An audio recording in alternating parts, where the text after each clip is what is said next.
Philippine Vice President Leni Robredo pays tribute to the late President Noynoy Aquino. On Twitter, Robredo posted a photo with Aquino where she wrote, "She is heartbroken over his death."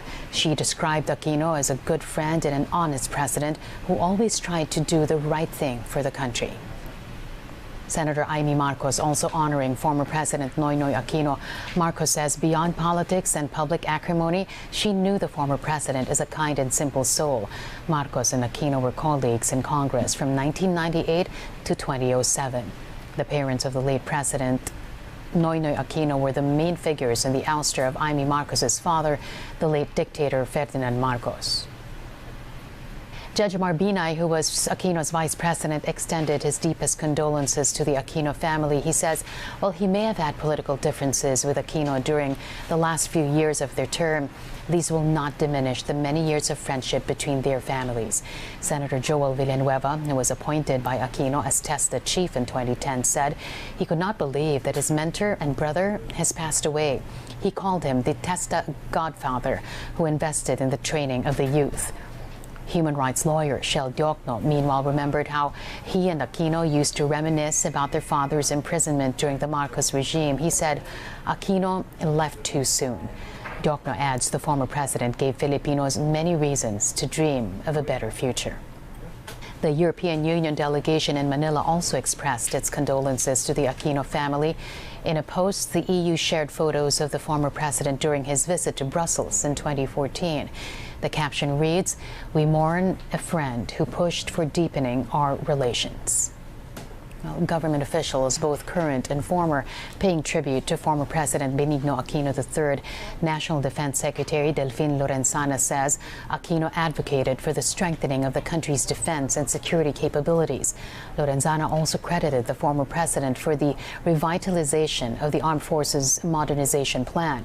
For Justice Secretary Minato Guevara, one of Aquino's biggest decisions was to confront China in an international tribunal over the West Philippine Sea dispute.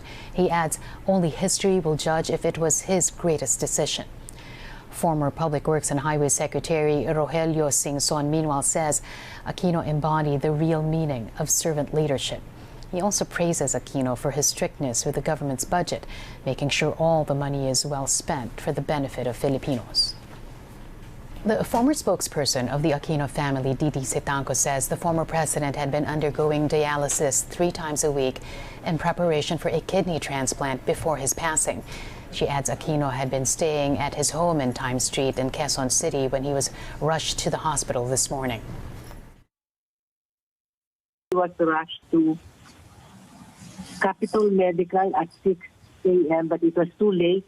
When they got there, I understand that he had no more pulse. We are sorry we lost him at the peak of life because he was such a fine boy and then grew up to be a very morally erect president. And we're very proud of him. Tributes and farewells continue to pour in for the late former President Noynoy Aquino. Foreign Affairs Secretary Teodoro Locsin Jr. called him sea green, incorruptible, brave under armed attack, and indifferent to power and its trappings. He adds no matter the provocation, Aquino never showed his feelings. Locsin also says even though the former president was not fond of him, he admired him. Supreme Court Associate Justice Marvic Leonen, who served as Aquino's chief peace negotiator with the MILF and was his appointee to the High Court, described the former president as a kind man. Leonen adds Aquino was driven by a passion to serve the people.